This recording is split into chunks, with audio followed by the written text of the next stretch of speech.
Hi everyone, and welcome back to my channel. Falling in love is easy. Staying in love is the challenge. At the moment, for me, more challenging is to find the present for my friend who recently got married. So I thought of picking up this book, which I have read a couple of years ago. Today I want to talk about this book.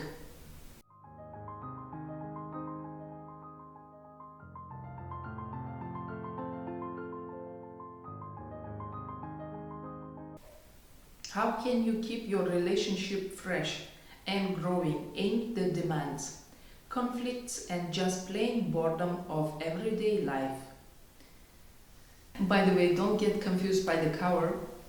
The book in English is called Five Love Languages. I have got this book in German here because my friend got married to a German guy.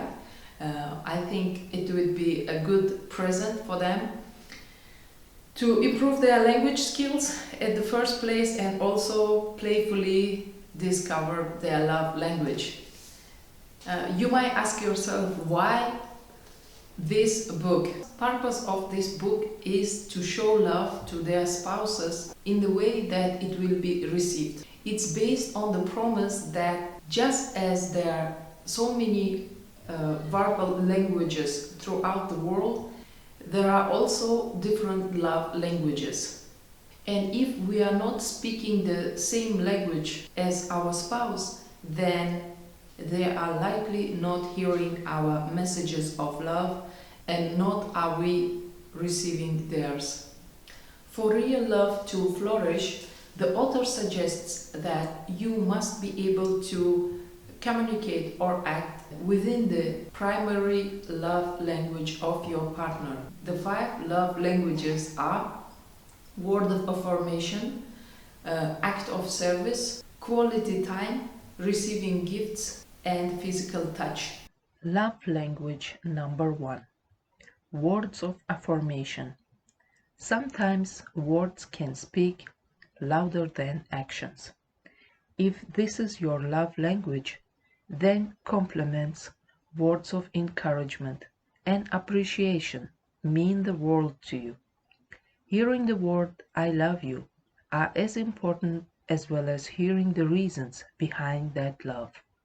On the flip side, insult, criticism, and demanding words are especially hurtful to this type of people. Love language number 2. Act of service. In this case, actions speak louder than words. People who speak this love language express their love by doing things for their loved ones, and they feel the most loved when their loved ones do the things for them. Examples of act of service could be anything from washing the dishes to walking the dog, cooking a meal, or giving a massage. Whatever it takes to take their to-do list from their back. On the flip side, laziness, broken commitments, and giving them more work are huge no-goes for this type of people. Love language number 3. Receiving gifts. For some people, receiving gifts is their primary love language. Not to be mistaken for materialism, these people thrive on the thoughtfulness, love, and effort behind each gift. If this is your primary love language, then the perfect gift or gesture means that you are cared for and prized above whatever was sacrificed to bring the gift to you. On the flip side, a missed birthday, anniversary, or the thoughtless gift would be a disaster for these people. Love language number 4. Quality time. These people feel the most loved when you are fully present and engaged with each other. They associate love with fully and undivided attention. Being there for these people is so important, but really being there without any phone, TV, or distraction is important to make them feel truly loved. On the flip side, distractions, postponed dates, or the failure to listen can be especially hurtful to this type of people. Love language number 5, physical touch. A person whose primary love language is physical touch is naturally very touchy. Physical contact is most important to these types, even in a simple acts. Hugs, kisses, or simple touch on the arms, shoulders can be way to show that you really love these people. On the flip side, neglect and abuse are unforgivable and destructive to these people. So, what is your primary love language? If you still don't know after watching this video, then you can take a quiz to find out. I will post the link in the description below of my video.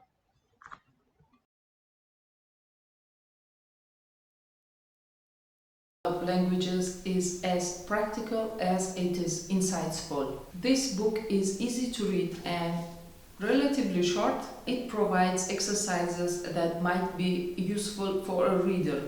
The book highlights that the actions we may take to show our love to our partner are not necessarily received as intended, reminding the reader every person experiences the world differently. This can be an important concept when we are trying to understand our partner's needs and feelings.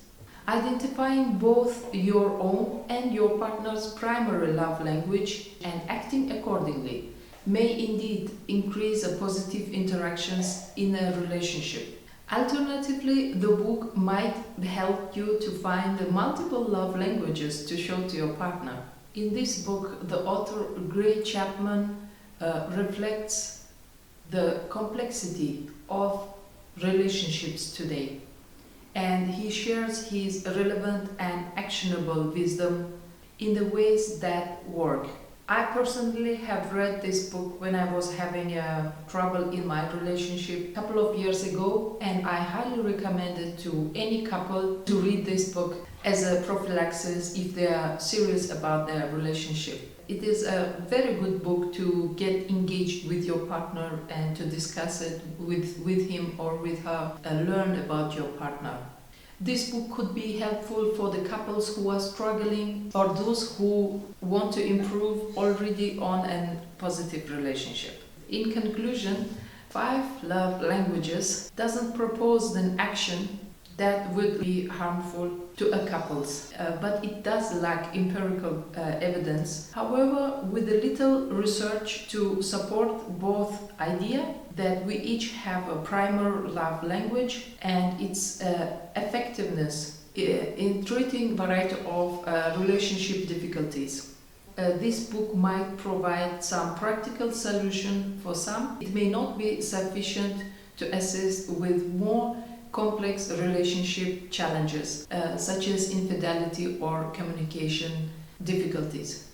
5 Love Languages by Chapman. What I love about this book is it has opened my eyes to a new aspect of relationship, which is the love language, which I haven't heard before. I didn't know my love language. I think it is the perfect present for my friend because she is planning to improve her German. In this way of reading the book and discussing it together, they get engaged to the book. Also, my friend will improve her German, not only her love language skills. In any ways, it is a good book to have it in your home, beside your bed, just to read it as a bedtime stories. I don't personally suggest it to take it seriously because it is just a book, it's just an opinion, and it is one of the ways to maybe better communicate with your partner, but it's not ultimate solution and it is not a magic wing that will solve your relationship problems. And the relationship anyways doesn't depend on only one partner because there are 2 people and it always needs the effort of a 2 person. But it is a good book just to read, just to know, practice it. Definitely it will be helpful. I love personally reading This kind of books, not only about the relationship but also about your personal development, personal growth, to understand your own character, own personality. And I love self-help books. If you find this book or this video helpful, please do share and comment down below. Answer please my question: which present do you think would be practical to give to a newly married couple? If you are already married, then please comment down below and share which present did you found on your wedding day more practical and you still remember that present. Thank you for watching this video and see you on my next videos. Ciao!